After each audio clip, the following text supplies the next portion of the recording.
Hey man, Shai, how are you? I'm good, man. How are you? I'm good. I'm good. So appreciate you taking a few minutes to chat with me about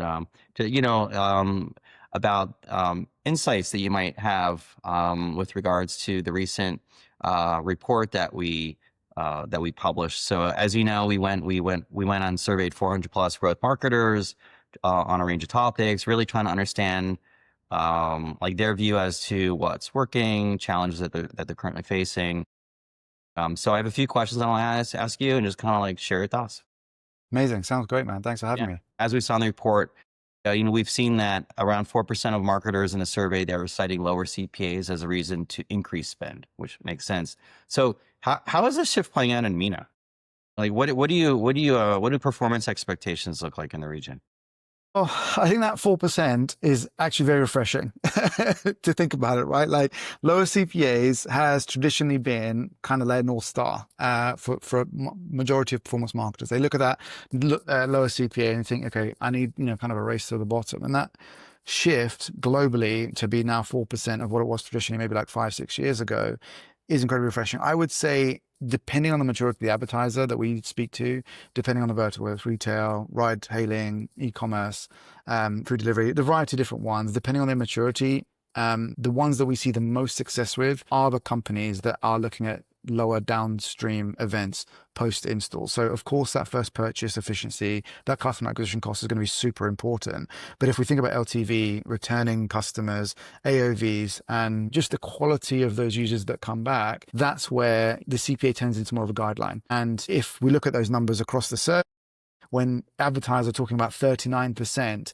of reasons why they increase spend is actually because of audience precision, that gives me a lot of hope that, our region will also be more reliant on, let's say, the quality of the user post install rather than just kind of, let's say, vanity metrics. That's a beautiful direction that the industry can head towards if we can get on board with that. Now, unfortunately, it's still, I would say, not fully there yet in this region. There are companies that are really kind of stringent on it, which is fine. But I think that has been indicative of where we've been in the last 5, 6 years, which has been a race to the bottom. The reality is that customers that convert of high quality cost more. And while we can look at further indicators of success, value that they are, providing for the business, session length, engagement, LTV, as I mentioned, AOV, etc. There's a lot of other metrics that we can build into that, say, quality score to identify whether this channel is driving quality consumers or not. Right, makes sense. So in MENA, what I hear you saying is there's still quite a big focus on like CPI, kind of like upper funnel events and KPIs. Well, I wouldn't necessarily say CPI. I don't think we work with any customers in the region just purely on CPI. We definitely look at that customer acquisition or CPA. But I would say that KPI is somewhat skewed sometimes because the types of partners they've been playing with. As you know, you've been in this industry for much longer than I have, that a lot of marketers will maybe use, for example, affiliates or lower CPAs to bring their overall averages down so that they can experiment and innovate and try partners like Bidease that are necessarily new on the block that might have a higher CPA to start with as we model, work on our models and improve our learnings and then gradually get to the KPIs. But what that KPI setting does is when you're asking, for example, a $12 CPA, when you're achieving, say, a $50 CPA on an established channel, expectation management is a part of a part of every single conversation to make sure that we're both looking at the right numbers. Is cohorted versus uncohorted. It's a slightly different, nuanced environment in this region because marketers are used to spending on, say, 5 or 6 channels, and when they diversify, they expect the same results right off the gate. So the lower CPA is definitely a factor when making those kind of decisions. But I would say that the mature marketers that we're working with for, say, 1, 2 years, as we've come to the market recently, that's when those conversations are a lot more sophisticated in terms of how can we really scale, how can we do 40% incremental demand. Efficiency is important, but scalability and volume is and quality is really the success factor. Yeah, understood, understood. So it sounds like it's a little bit more about like, kind of setting expectations and understanding when you're working with, like when you're running programmatic campaigns, what is that process like to go from a CPI target to a CPA target to scaling up and growing, and what's the time frame it takes to accomplish that. So understood. Let me ask you another question. So, we did find that in the report that fraud prevention and transparency remain major themes across the industry. So what does building advertiser trust look like in a region still navigating data quality issues and signal loss? Yeah, so unfortunately, this is a big problem in this region. There's an estimated $1.6 billion last year spent on fraud. And this is where we actually partner with the IAB to really lift the lid on the topic. We worked with them over the last 6 months to produce a report on ad fraud, the various different types of ad fraud. As you know, obviously, it's a very diverse, nuanced market. There's a lot of questionable players from around the world targeting, obviously, a mobile-first region like the Middle East. And unfortunately, there aren't so many mitigation strategies. The MMPs and a few players that have recently come to the market. Unfortunately, this region has gone through a lot of bad actors or bad experience with fraud. So we're very proud of the work we've done with the IAB. That report's live on the IAB website. You can go out and have a look at all the different ways to look out for fraud, what kind of mitigation strategies there are, patterns and data behaviors, and again, as I mentioned, KPI settings as well. But one thing that I'm very grateful for is all the partnerships we have, both locally and globally. 11 around, I think, in total at Bidease, where we're in a position to educate and not only enhance but improve our pre-bid, post-bid, rule-based and AI-driven fraud detection to make sure that we're not only buying clean traffic but also learning and optimizing on that. Because ultimately, not only does fraud skew the data and the results, it also unfortunately messes with our models and skews our ability to really scale. And so it's a huge problem, unfortunately. In MENA, it's something that we are working with our peers, agencies and partners to kind of try and mitigate for sure. Yeah, understood. It's got to be education and and bringing a lot of visibility to what's going on when it comes to campaigns. Yeah, So that's you can it. educate your customers, they understand what is fraud, what is not fraud, and so on. So yeah, makes sense. Another question for you. So the report highlights, there's a shift towards, no surprise, been going on for a while, a shift towards privacy first targeting methods, such as like using contextual data or first party data. So in a market as diverse and fragmented as MENA, how are marketers navigating this shift? I think it's quite a challenge, right? Before I go into maybe some of my thoughts on the topic, I'll just give some context on where we're at in terms of our journey and our expansion into Middle East.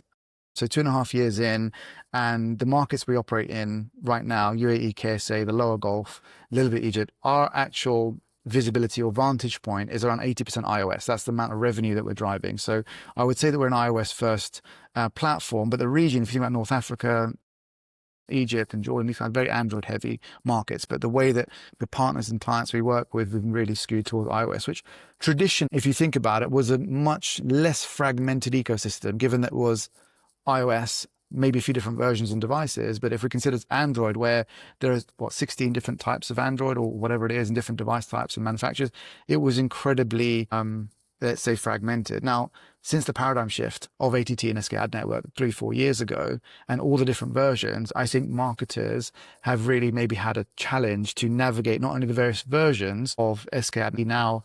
Ad attributions kit, which is obviously kind of scanned, rebranded, is very hard to standardize, let's say, what measurement and success framework looks like. I think one thing that we're really grateful for, I'm personally grateful for, is the fact that our architects and engineers had the foresight to have privacy first data modeling in place before all this came around. So when they really started building the models, they had that infrastructure in place so that any sort of privacy compliant policy, that when we entered the market 2.5 years ago, we'd already gone through the battles of how's your data processed, where is it stored, all these different kind of topics. So when it came to answering those questions in the Middle East, genuinely those conversations were very, very easy to kind of get through and launch those advertisers relatively quickly. There wasn't necessarily any engineering we had to do to navigate that. And as a result, we've been able to thrive in those ATT and scan environments where, let's say, personalization has become a challenge for marketers, where we're able to still navigate the 810,000 apps we have access to, the 270 million customers we can reach in those iOS privacy first kind of compliant environments, and drive scale, and most importantly, connect consumers to these products and services that they really enjoy to use. Yeah, yeah, I agree. Another question for you. So we found that in the report, 43% of marketers are now dedicating a quarter of their budget towards retention and re-engagement. How are marketers in MENA redefining growth? To what extent are they investing more into retargeting and retention? Well, I think this is an interesting question, because if we think about the region, it's still hyper growth. mode. We're still very much acquisition dominant. But what I would say this region is doing a little bit differently, given the fact that, if we think about any sub vertical that exists in digital commerce, so whether it's retail, telcos, travel and ride hailing, content streaming, or QSR food delivery, there's not only an app for that, there's like 5 or 6 apps for that.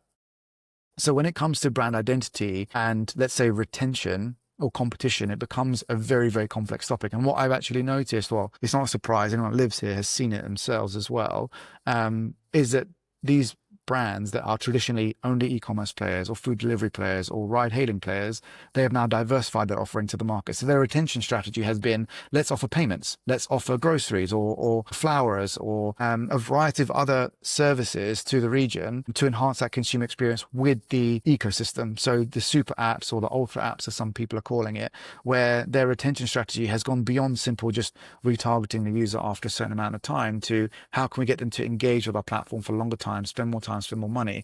And even from our perspective, it's a case of, okay, I want you to bring new customers to our core offering, which is still always going to be 70, 80% of the customers. But I also will judge success on how many of those users then engage with other services like flower delivery, or pharmacies, or, payments, remittance, whatever it might be that they're diversifying into, which has been an interesting strategy for us because, one could argue that maybe it's a product offering, it's a user experience play. We have little control over what they can do once they've entered that kind of app. It's one bundle ID and then there's different verticals. But I think what the beautiful thing about data is that once we see that they've engaged with that additional product, we can optimize and build models for it and scale that offering up. So that's been a really exciting piece of our, let's say, retention strategy we've been able to partner with advertisers with, as well as, of course, the traditional remarketing. I think the only caveat there is that incrementality is such an important topic here, where we really need to make sure that we're actually bringing net new orders rather than just re-engaging or cannibalizing customers who can convert anyway. I think that's, a fundamental rule to retargeting, but that's how I think this region has been quite interesting in their retention strategy. Yeah, that's actually I didn't know that. I would, and I could see how incrementality would be like increasingly important for super apps. Where if they are going to spend money, like running a retargeting campaign, for example, to maybe cross-sell or upsell on some additional product or service within the app to existing users, like maybe those people would have engaged regardless of seeing an ad or Right, that's it. Exactly right. And I think that's where a lot of marketers also are looking at different methodologies to re-engage and personalize that experience, because even with SK Ad Network, right, like retargeting is incredibly difficult. So that's where you're looking to kind of engage them in a different way with other tools and methodologies. So it's interesting. It's a good problem to have from the publisher side. Yeah, interesting. Absolutely. Let me ask you. So we did find that in the report, creative velocity is definitely accelerating globally, with marketers reporting that they are updating creatives now, updating creatives on average every 2 weeks or faster. Certainly larger gaming companies we see will do it on a daily basis. In your experience, what does it look like in MENA? Where do you see, are you seeing similar trends with really kind of increasing the velocity of creative design and testing in MENA? Like what does it look like?